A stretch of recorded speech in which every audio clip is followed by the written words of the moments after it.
Hello and welcome back to the What the Falk Sunderland Preview Podcast. 2 wins and 3 have lightened the mood slightly on Wearside, and if they can make another one on Saturday against Oxford and go joint top, we'll be heading into Christmas break pretty happy, I think. However, standing in our way is an Oxford United team who are also looking to probably kickstart their own promotion campaign. And to join me to discuss the game, making his 4th appearance on the pod, is a man I won't refer to as a guest because you've now become a friend. Like we have catch-ups beforehand, like, how are you? Yes, things are fine. I'm not dead yet. But as I'm sure you know, it's the Oxford fan, Si, from the Fence End Pod. Si, I've asked you already, but how are you doing? Are you all right? I'm very well, yeah. Thanks for having me on again. Yes, I'm enjoying the coming back. Yeah, I was going to say it's like the 4th appearance, and you'll probably end up with like 8 this year because we'll both end up in the playoffs at some point, so we know it's coming. Yeah. So record appearance maker, mate. I don't know if it's a thing to be proud of, but there you go, you've got it. But we won't be playing each other in the FA Cup or any of the cups because we're out of everything now. So. Yeah, well, we're getting there, but then I must say, talking about it, we are speaking before the Papa John's game, which probably shows you how much concentration I'm paying towards it. Unless we win it, and then it's brilliant and the best trophy in the world. We'll start straight from the top. We got whacked 5-1 off Rotherham a few weeks ago, and it was really depressing. You got a 0-0 draw at home. Sounds actually really impressive considering the form and especially the goal scoring form they're in. Looked at the statistics, haven't really seen much of the highlights. How was the performance? Well, phenomenal in a way because obviously last Saturday or the Saturday before we were supposed to be playing Wigan. I got within 10 miles of Wigan. Game got called off. We had 9, I think it was 9 or 7 or 9 players off who tested positive that morning with COVID, including the goalkeeper. So that game got called off. There was a likelihood or a possibility that Fleetwood in the week was going to get called off. We managed to get a side together for that. And then Rotherham on Saturday was pretty much the same scratch team because still having 7 players out with COVID. And we got the first choice keeper out with glandular fever. So it was a real scratch team. So most fans sort of went there thinking, well, we got 3 points against Fleetwood on Tuesday. So as long as we don't get absolutely tanked, it won't be too bad. And by the end of the game, it was Rotherham that were taking their time over throw-ins and stuff because we looked more likely to win the game than they did. It was, quite I think as a 0-0 result goes, it was phenomenal. Funny when you mentioned all the injuries and stuff you had, Nils, to say. I was expecting you to be able to. Cameron Brannigan's got leprosy. Matty Taylor's out with scurvy, so we're all knackered. So you actually went down to the game that got called off beforehand? Yeah, Wigan was called off at about 11:30, 11:45, and I was within about 10 miles of Wigan. And the phone had been pinging for a while, but I was driving. So like the M6 always does, at some point you get stuck in traffic and you don't move. So I had a quick look at the phone and it was sort of messages saying, the game's off. So I kind of came off at the next junction, turned around, stopped and had a coffee at one of the services and then drove home. So it was, but they had tried apparently to get hold of an emergency loan keeper, but there wasn't anyone available local enough to Wigan on the Saturday morning to help us out because the first choice keeper's out with glandular fever. Simon Eastwood, who's been playing in his absence, was one of the ones that tested positive. And there's a youth team keeper that's in the squad, but because he'd been in close contact with Simon Eastwood and he's only got one jab because he's 18, he couldn't play, he had to isolate as well. So it was apparently they did try their hardest, but without a keeper, and I hadn't taken my gloves with me, otherwise I'd have gone in goal. So yeah, it was turn around and come back. God, nightmare. To be fair, it was a nightmare last year when we were stuck in the house and the games were getting called off. Because if you got one game called off, it was like 3 games were called off because there was that many games in. But thankfully, apart from the 1 or 2 games, we've managed to avoid it. I assume they've all recovered and they're all well, unfortunately. I was going to say unfortunately for us, that sounds like I'm wishing them bad. Yeah. I certainly don't, lads, but what I mean is your squad's fully fit apart from that. Yeah, there was the news. They haven't said who. One of the players wasn't great, apparently. Not sort of critical or anything serious like that, but not particularly well. Whether or not he's being jabbed or not, I know 1 or 2 of them had said they hadn't been. So it's kind of a little bit of a guessing game as to who that player is. And of course, the ones that have tested positive, you're never too sure whether they've tested positive and absolutely fine, no symptoms, and just happen to be, testing positive.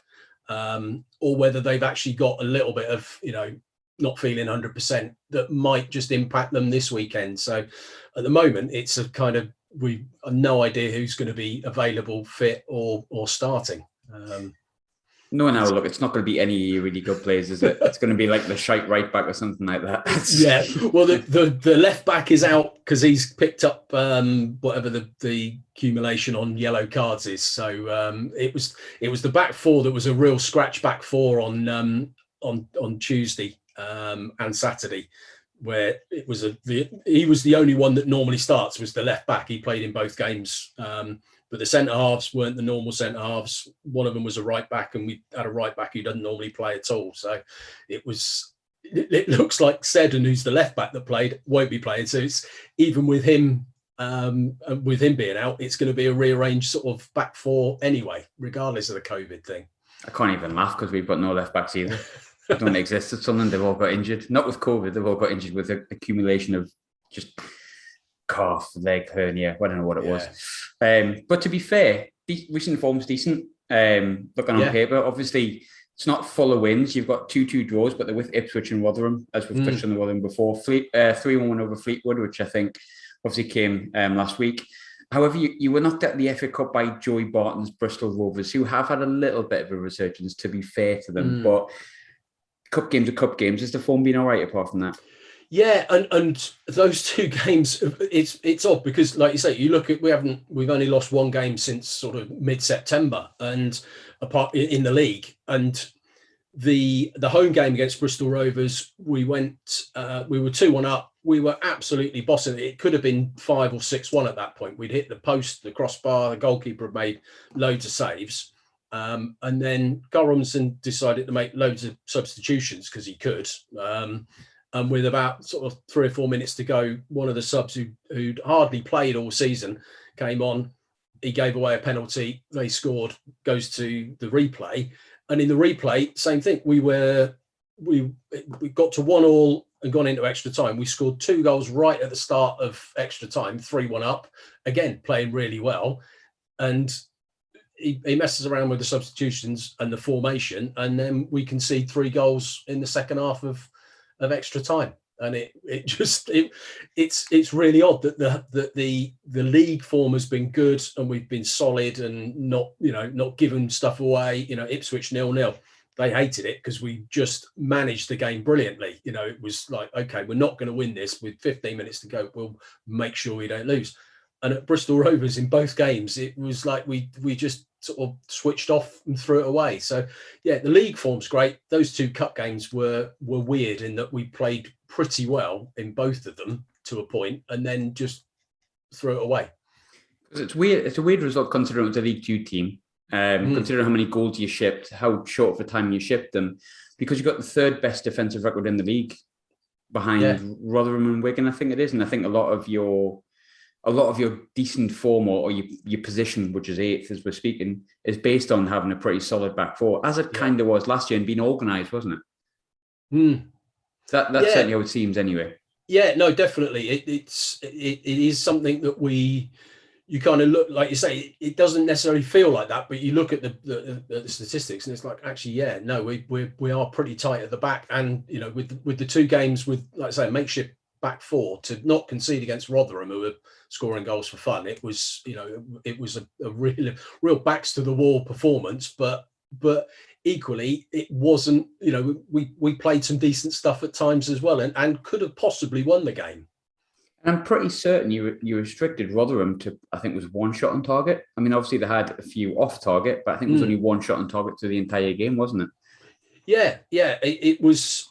I think we certainly against Fleetwood, we did it a little bit more in that, okay, this back four is a bit iffy. The front 6 were probably 4 or 5 first choice of the front 6. Matty Taylor wasn't playing and 1 or 2 others, but Brannigan started, Kane started, James Henry, Holland, those are players that you would expect to start. So it was okay, right, the best way to sort of protect the back four is attack and play on the front foot. And we did that really well against Fleetwood, and to an extent we did it pretty well against Rotherham as well, where we at times we look very dangerous. I think for Oxford in a way, and I hope I'm not offending any Oxford fans here or offending any Sunderland fans really, but I think the expectations and the history of the football clubs do differ, but we do find ourselves in the same league. And in a very, very similar vein to Sunderland, Oxford are a side that are almost consistently there or thereabouts since we've been here, but ultimately end up in the playoffs 4th, 5th or 6th. Find it too hard to navigate, very much the same as ourselves. And it becomes a little bit like Groundhog Day. I don't think it's a secret that Sunderland fans and Sunderland as a whole is absolutely fed up with being in this division and where we are, based on the history that we have. 100 years of history says we don't really play at this level. Oxford, maybe a little bit different, but is the mood in the fan base similar because of those kind of, not even near misses, because you had a final, but last year it was kind of gone before it even started. But you're always there or thereabouts. You're never completely out of it. You've always got that little bit of hope, which kind of kills you, doesn't it?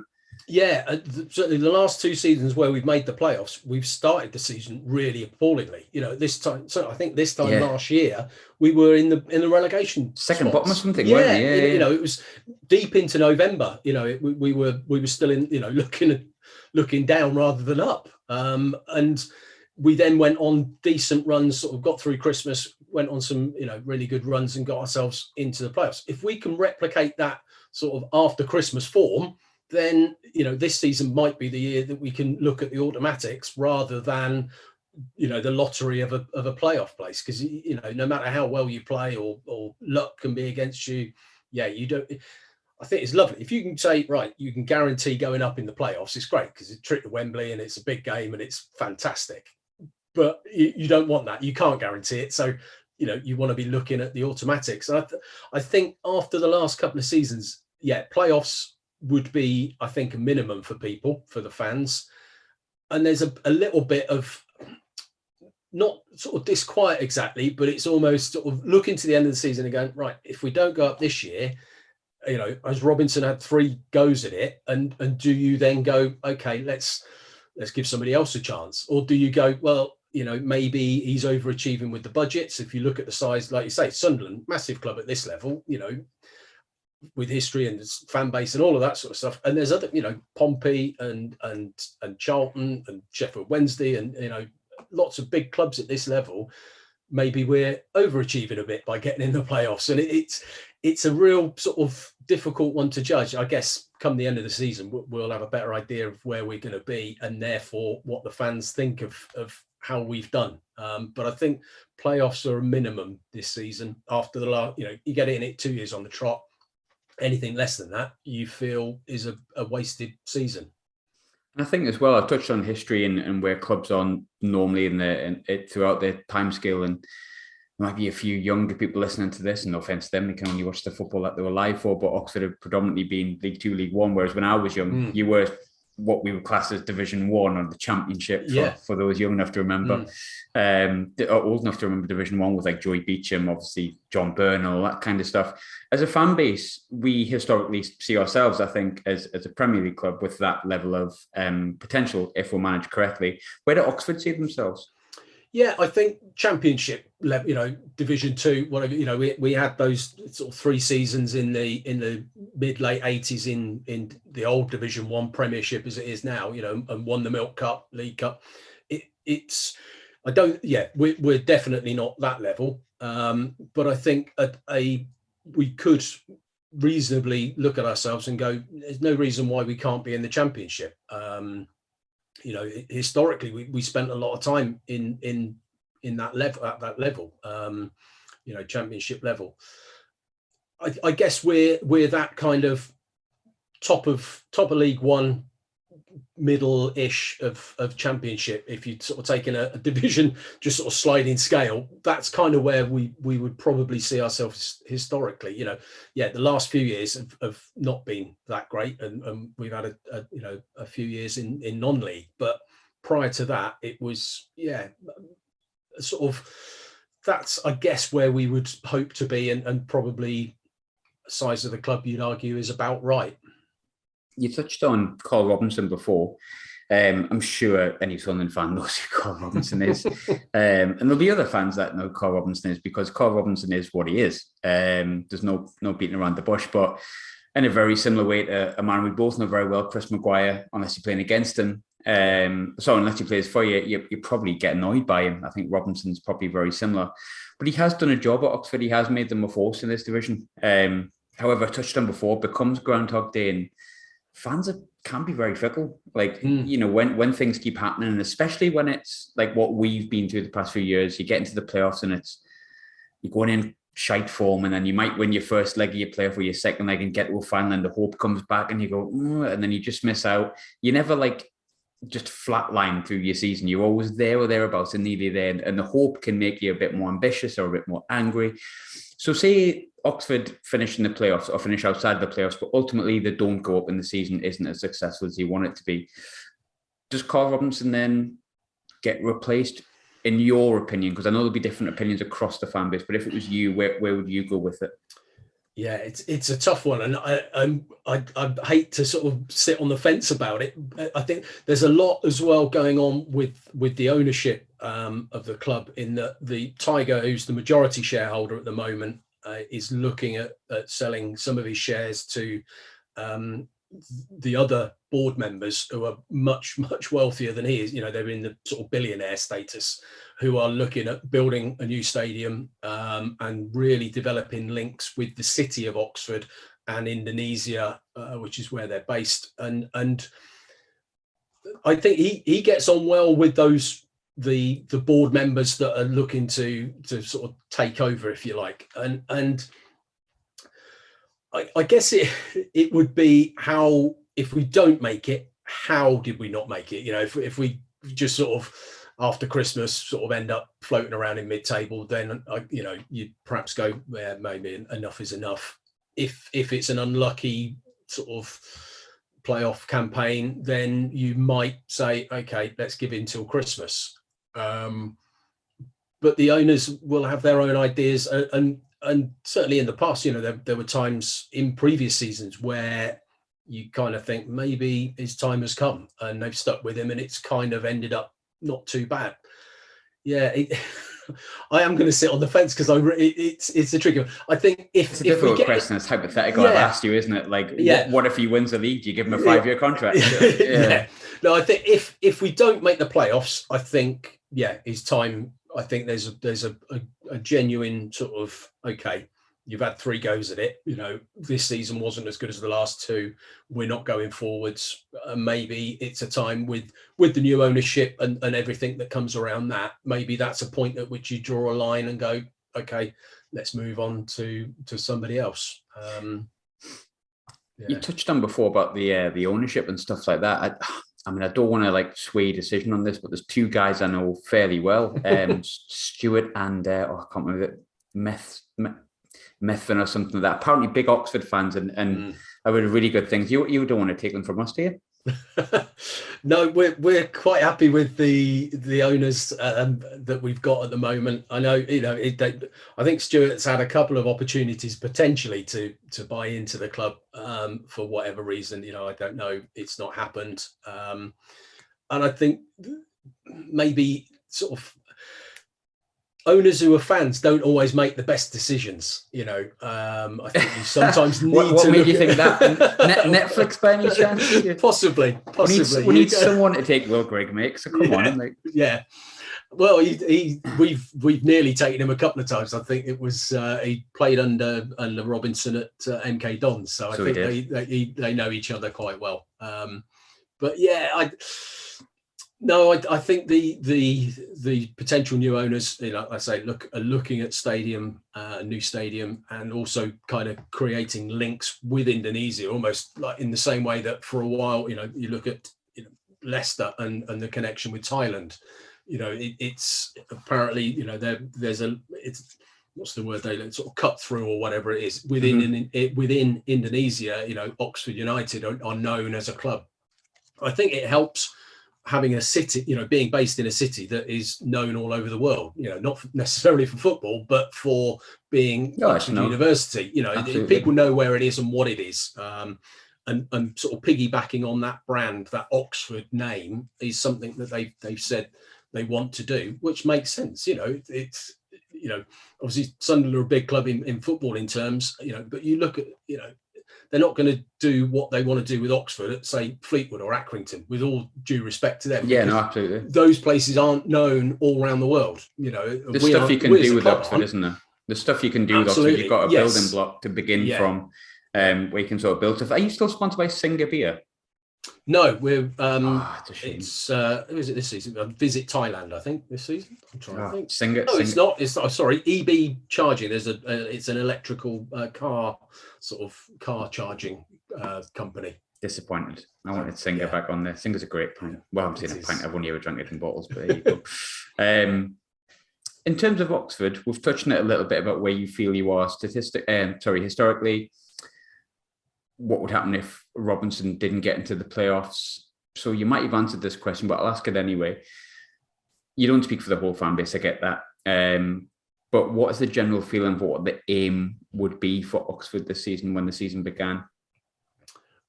I think, playoffs is like I say, having got in the playoffs for the last couple of years, you kind of there's almost a sort of a temptation to go, well, that's where we should be. We've done it twice. Why shouldn't we do it again?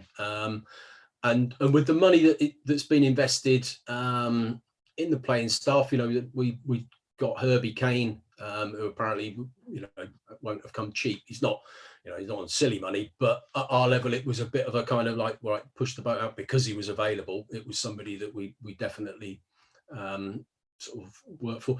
And Gavin White and Nathan Holland, who were both coming on loan, but I would imagine there's, a fair amount that we're paying towards their wages, both Gavin White, a championship player, Nathan Holland, a Premier League player. So he's been backed. It's not like the manager hasn't got what he wants, and it's pretty. There's only a couple of players that were at the club before he arrived, and he's playing them.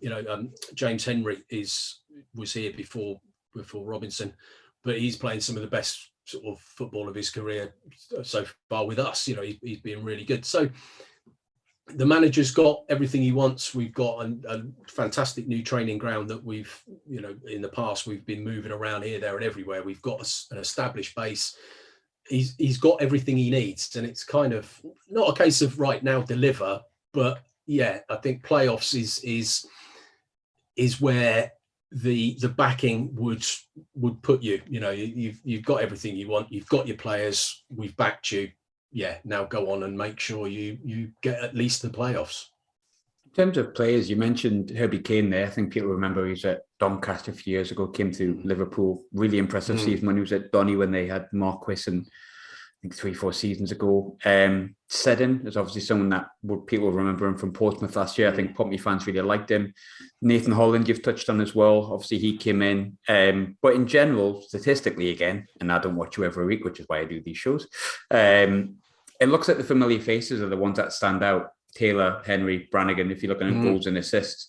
But which players could be the surprise that Sunderland fans might not know about? The centre, depending on how he lines up, Luke McNally is a young centre half that came in back in the summer. I think that I saw today, the last 3 summers we've sold good centre halves. Curtis Nelson like 3 years ago, then Rob Dickey, then Rob Atkinson, and it's always that kind of like, what are we going to do without him? And it's kind of, well, we replaced Curtis Nelson with Rob Dickey, who now looks fantastic for QPR. He's, I think he'll be one that maybe in the January transfer window could easily play in the Premier League. And then when he went, it's like, what are we going to do? Replaced him with Rob Atkinson, sorry.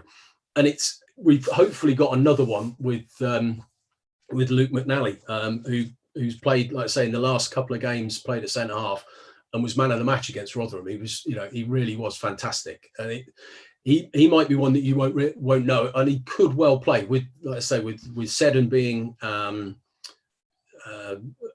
banned because of the yellow cards. Thornley might come back in. Jordan Thornley, who's a left-sided centre half, will probably play left back. So I can see McNally playing again, and he really does look quite good.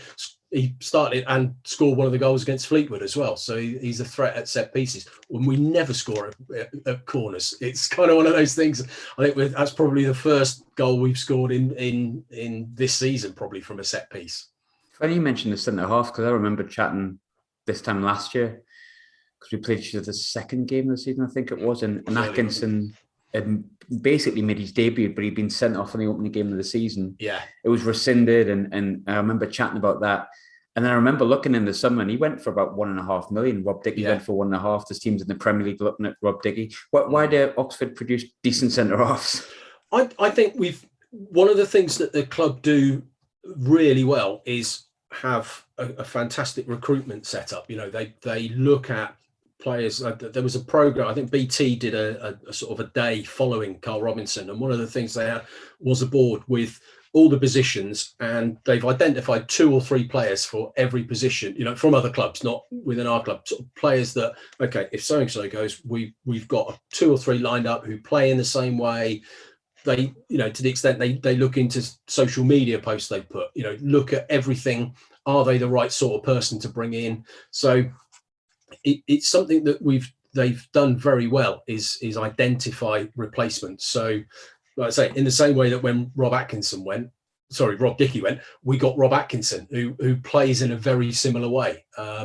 This season, we've got Elliot Moore, who's captain the side. He's another one, centre half, who we got he was on loan at out in Europe from Leicester. We got him in from Leicester. He's captain the side. He looks fantastic. He might be the next centre half that goes. And in a way, Luke McNally's very similar to him in the way that he plays. So it's almost like they've got this 2 or 3 year plan that goes, right, well, we'll bring him in, we'll have a year with him, and then he'll probably go. And we need to bring in somebody to replace him. So the recruitment has been really, really good. We've been lucky with not lucky with centre halves. They've come in, they played well, and I think it's testament to the recruitment process that we've got, that they've got targets for every position. I think recruitment's so massive at this level. I think maybe this is an outlandish statement, but maybe even because of the budgets, even more so here than maybe the Premier League, where if you make a mistake, you can make a £40 million mistake sometimes and still recover from it. I mean, you look at Liverpool, for example, it was only a 5-6 year gap between them spending 35 million on Carroll and 30 million on Salah, and one worked, one really didn't. No. But you can afford to do that. Whereas this level, if you do spend decent amount of money, that's kind of it. Like it's got to work. Shining example. You're not going to spend £3-4 million again at this level with Sunderland. We might do if we go up. God, please, I hope we go up. But we're never going to spend that money again, because we think, well, look what we've been lumbered with. Someone on 16 grand a week or something like that, or 12 grand a week, and £4 million or £3 million down the drain. So I think recruitment's massive, and I think as much as it's been a bit wishy-washy this season, at times anyway, the one thing I can't criticise the Sunderland for is probably our recruitment this season. I think a lot of the players have came in of raw because they're young, but bringing in young, hungry players that can improve and will bring in stuff, which is basically what you've sort of just explained, which brings me wonderfully on to my favourite question. It hasn't been my favourite question recently, but it's getting back to it with 2 wins and 3. You're quite close with Sunderland because of where we've been in the league for a long time. We had that famous game last year where Robinson and everyone had a fight in the tunnel. I know you keep an eye on this, but what are your thoughts on Sunderland and Lee Johnson, and how our season's been so far? I think you've probably, it looks better than you started the season better perhaps than you have done in the past. And then it's kind of those three defeats on the trot you look at and you think, now is that just a blip, and you're now going to go on a run of wins and a really good sort of points haul, or is that sort of something a bit more worrying, because Shrewsbury and Cambridge, drawing with Shrewsbury, only just scraping past Cambridge. It's kind of like, you should be, if it is just a blip, you should be winning those by more. And also the manner of the defeats as well, isn't it? I mean, you've got Rotherham Portsmouth 5-1, 4-0. Yeah. That's a bit, that's great. Yeah. And you kind of think, okay, is it the size of the club again being too much for some people? Obviously McGeady's doing fantastically. He's we've said this before, he's probably the best player that's played at this level, or certainly in the top 5 of the players that played at this level. And he's one that will thrive with that pressure. Other players, maybe it gets too much, and perhaps for managers as well, it can be the same. That, you know, there's obviously far more pressure on a manager at Sunderland, or different pressure, let's say, than somebody you know, at Cambridge or Wimbledon or somewhere like that, where they're not expected to go up. You know, Sunderland will expect every season that you're in this division to go up, and it's not easy. We've said this before. It's a tough division to get out of, and this season especially so. You know, you look at the size. You know, the size of the clubs in here again. It's phenomenal. And next season, Derby almost certainly will be down. You know, and it's not going to get any easier. It's not going to get any easier. So it's, yeah, you should be going up. You know, regardless of how poor it was, you know, that Premier League season, and then straight relegation again. You know, you've kind of stopped the rot. You've turned it round a bit, and you're there or thereabouts. But you really should be going up, and it's not easy, as you found. Yeah, there's a fear that after like the 4-year period, are we just part of the furniture? Are we just League One Sunderland? But fingers crossed. I've not been happy recently, but you know, one thing changes that, and that's wins, which does bring me on to sort of final 2 questions. One thing I always ask, I'm sure you know, you touched on McGeady there. Obviously, McGeady's out for 3 months or so, or 9 out for 9 months or so. I know you're a fan of both.